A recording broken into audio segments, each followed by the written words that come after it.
see if this won't fall off. And I'm going to move this out of the way.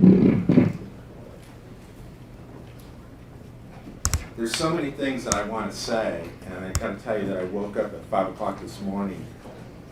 I already had my talk all worked out, and I started remembering all the stories and experiences that I've had with some of the people in the audience, and I'm really tempted not to do what I was going to say and just tell these stories, because they're great stories, but in light that they might know remember some stories of me, I'll skip some of those, but I might throw a few in every once in a while. But it is an honor to be with this group today, as well as with the audience. What I want to do is share a little bit of my personal experience, as well as what I believe, and again, this is my opinion, this is not the VA's opinion, but my opinion of how I see PTSD in terms of how services are delivered, and some of my concerns about those, and some of the positive things that have happened over the years. But my life began somewhere in the time that I was in the military as well. I volunteered to go to Vietnam, and I had a brother who beat me to the punch. He was in Vietnam. Part of the stimulus to want to go was two of my best friends were in Vietnam and were killed in Vietnam. When my brother came back from Vietnam, he was pretty much a basket case. And I'm very proud to say that he's been a very successful person and has a great family and is a grandfather. Not me yet. But I'm very proud of him. But that, in part, was the beginning, I think, for me of as I got into the mental health field to figure out, what am I going to do? And I started in the VA. I had an internship at the VA, and that was the last place I wanted to be, because I felt that there were a lot of these strange folks walking around on Thorsey, and I just couldn't relate to that. And I thought, geez, I don't know, is this where I'll be the rest of my life?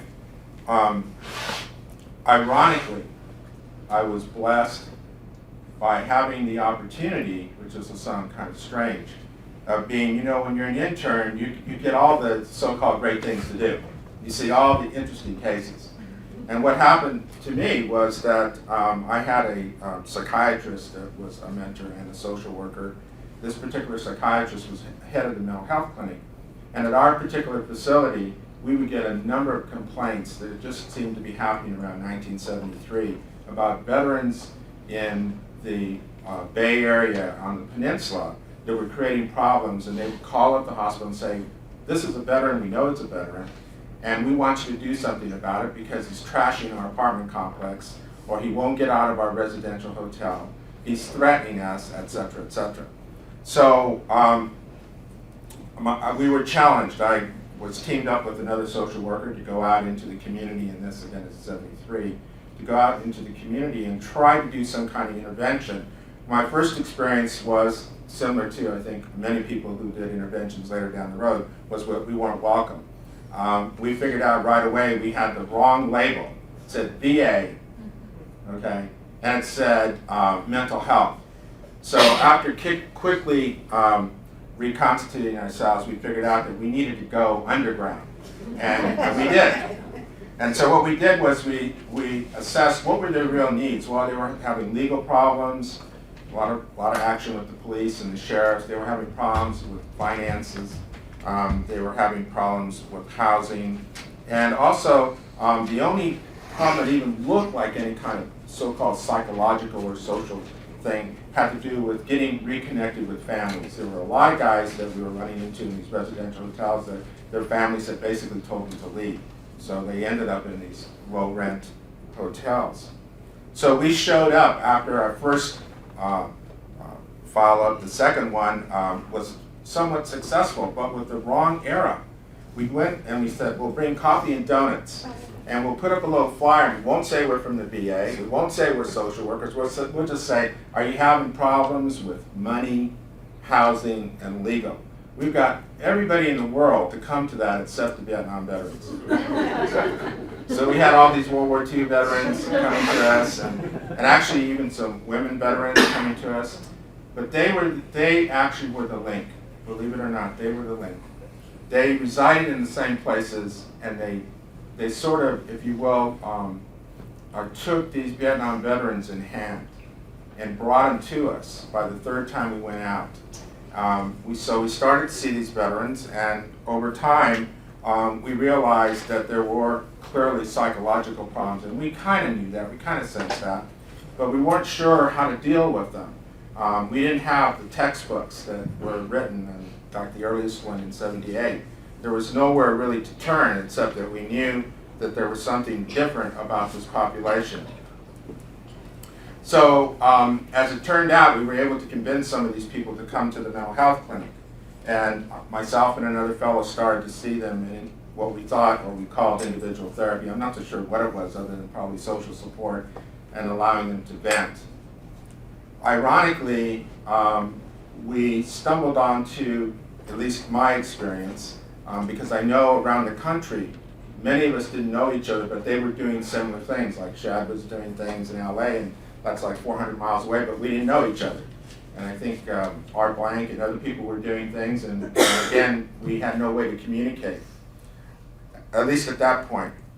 And so we stumbled on, or I stumbled onto what we thought was an exciting idea, doing group therapy. And the way that happened was that I was seeing a veteran who I'd had some success with in my office, and I got a call from the clerk in the lobby saying to me, "You have another one of your Vietnam veterans who's about to go ballistic, and I want him out of my lobby."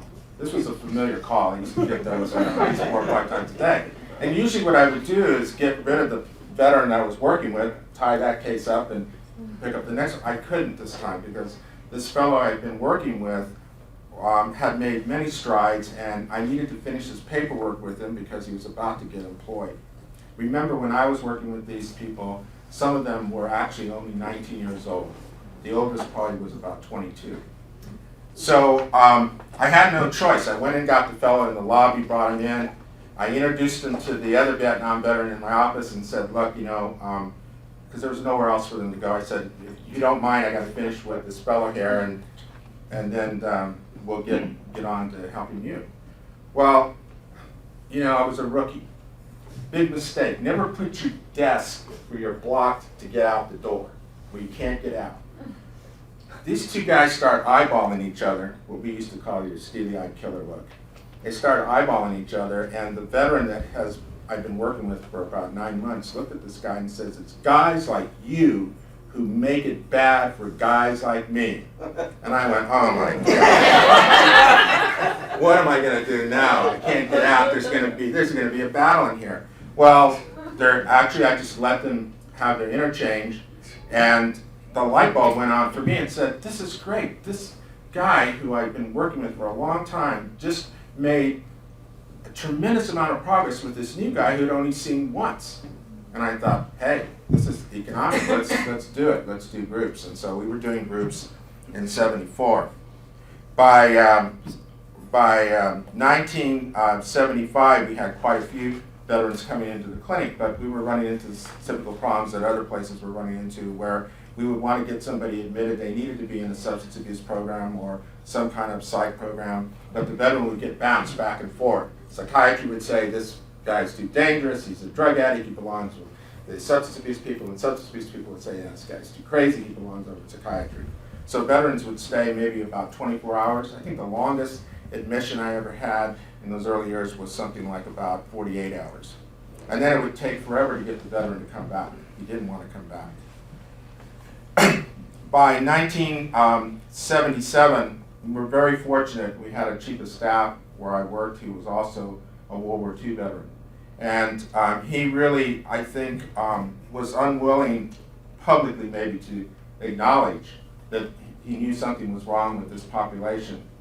But he was willing to open the door and say, well, maybe we should find out if there's something we're not doing, something we're not delivering for these veterans. So we quickly put together a task force and started to do surveys, and of course we found out what some of us already knew, and that was the mental health professionals felt there was nothing wrong with these Vietnam veterans, and the Vietnam veterans thought all the mental health professionals should be hospitalized.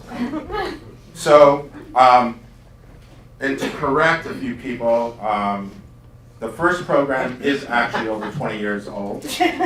And that was the first residential program with dedicated beds for PTSD, which was at Menlo Park. And I also had somewhat of a reputation, which I'm not ashamed of, I know Shad isn't of his either, of being somewhat of a rebel. The first thing I did was put signs up on the door, and it said, if you don't live here or work here, you don't belong here. And so I got a call from the chief of psychiatry and the chief of staff about the third day and wanted to know what was I doing in my building? Why were those signs up? I said, we're trying to build a community, we're trying to build trust. So I really was very green at later on, which I think I got a little better at in public relations.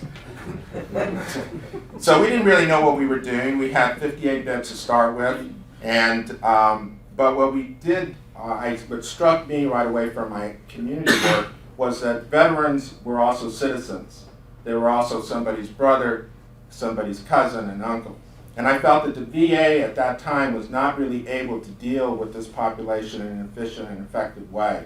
I felt that they didn't have the resources, and I also felt that the veteran, as part of his being integrated into, and you notice I won't use the term coming home, because I have that's a whole different subject, but to be integrated into the community really required the interfacing of other people other than at the VA. Because I really believe treatment, whether it's in a residential program or an outpatient program, that it's not real. It's surrealistic. It's not the real world. And so I wanted these veterans to be exposed to the real world. So we got agencies to come to the residential program, state agencies, federal agencies to help them with jobs and employment, etc. We also knew that there was a real gap between the traditional veterans organizations and the Vietnam veteran. So what we did there was some pretty outrageous things, actually. We formed a choir group, which was out of a lark. Most of the guys didn't want to sing, they didn't believe it, but they did like the idea of being rebels and crashing parties. And in the VA used to have what they call regions. And the regional director had decided he was going to come to Palo Alto, Menlo Park, and acknowledge the employees and have an ice cream social, and that the hospital director and the regional director would be passing out ice cream. One of my vets saw that flyer on the wall and said, what the hell is this? Why are the employees getting acknowledged and we're not getting acknowledged? So I said, well, how do you get invited? Dumb thing. I said, well, how do you get invited to a party? He says, well, when you're not invited, you just crash it. I said, okay. So we figured out a way to crash the party. These guys couldn't sing a lick, but we got them all cleaned up. They all had their white plain t-shirts on. They cut their hair, which is kind of amazing. And I got them invited. I did a little backdoor movement, got them invited to sing. And the hospital didn't know these were patients. They thought that it was some men's choir from out in the community, even though they didn't sing that great. They still great. So that was the beginning. That was the beginning for us of a very long road that's still ongoing. We've done many things at Palo Alto Menlo Park that I'm very proud of. Many of the things we piloted, many of these things in terms of different kinds of programs, other programs around the country, other people have taken some of those and have built them into what I feel were outstanding programs. Some of those programs, unfortunately, no longer exist.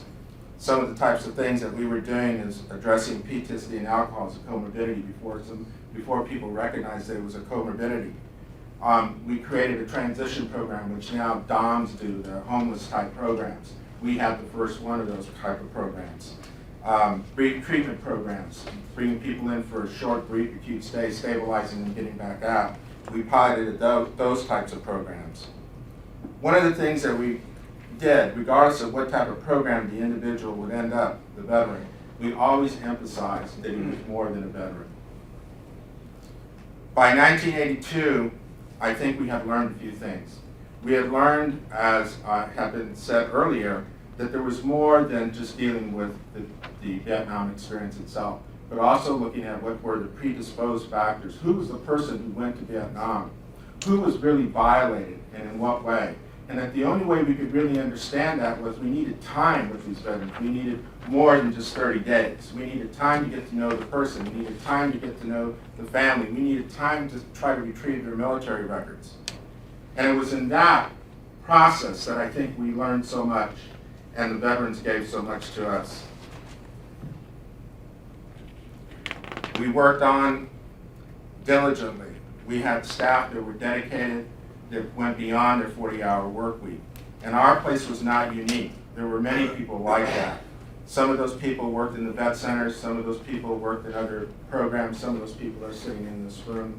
Ray Scurfield, Alan Perkel, Shad, Joe Galsamino, and many more people. There was also other things that I won't take, Spencer will talk about the Rebel Committee, the CMD Committee, etc. One of the other programs that has been probably one of the most, I think, of all the programs that I had some part in initiating, which has been, I think, the most difficult, and I probably never would have tried it had it not been for an individual that has always been inspirational to me, and it isn't a man, and that was Joan Ferry. Joan and I we're both on the Chief Medical Directors Committee for PTSD, and one of our flights back to California, we were sitting there talking about and plotting away.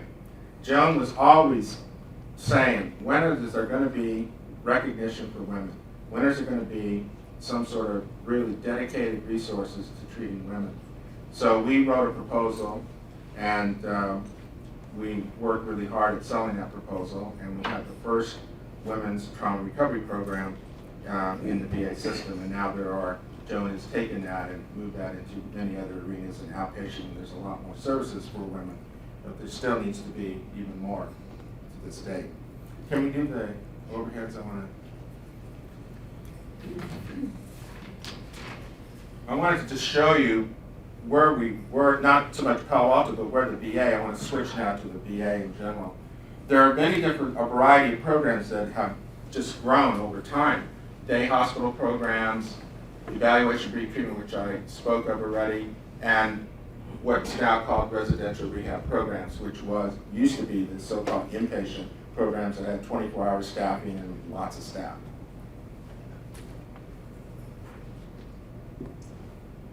The other types of programs were the substance abuse units. There were only really 2 that were ever really funded for residential. The other few were outpatient. And then we have, like I mentioned, the women's program and what was traditionally called the specialized inpatient unit. How did these programs come about? Well, Bill Brew was very much a part of that, Senator Cranston, some of the other politicians that were not mentioned here. There was a lot of politics. I'm a firm believer. Somebody else, I can't take credit for this saying, but in disaster work, I met this fellow from Public Health Service, and he told me, he said, Fred, he says, I know you know a lot about PTSD, but you're really naive when it comes to disaster. And I go, what are you talking about? He said, well, wherever there's a disaster, it's a political event. Well, wherever there has anything to do with PTSD and Vietnam veterans, it's always been a political event. It still is. So the programs were funded through many different ways. Some of it came from money that was basically, let's say, the Congress influenced the VA to put some resources out there. And then there were many, 10 years ago, many professionals at the VA and hospital directors who supported these PTSD programs, so they were able to establish them. One of the things that I wanted to share with you were some of the challenges. Maybe you could, I think we had one that I needed to, the last one. Yeah, we'll just go to the last one. I wanted to just put this up here and show you, in actuality, this is not the full list of all the programs over the 20 years. This data comes from Bob Rosenheck, who captures all the operational data in terms of PTSD and many other mental health type programs. But you can see that there really isn't any increases. There's decreases. And as we speak today, there's a program getting shut down next week. What's driving these programs? How is this happening? Well, it's happening because, I think in part, that we've never been able to sort of come together, never been able to pull the administrators and the mental health professionals. We struggled for years trying to get the providers and the researchers together, which I think we're finally merging. But there are lots of things that I think, contributed to some of this downfall. And that is, for example, we have really a lack of standards of care. We have, even though we've had some beautiful scales developed by Terry and John Fairbanks and many other people, they're not used as frequently as they should be, or they have not been translated in a way that makes sense for the providers who have to provide therapy every day. The follow-up is not coordinated. We don't have coordination of services, both local, regional, or national. We don't have a national strategic plan. So these are the things that concern me. I think we're at a place now where we really need to pull together. That I'm really happy that all of you are sitting here, but you know who I really wish was sitting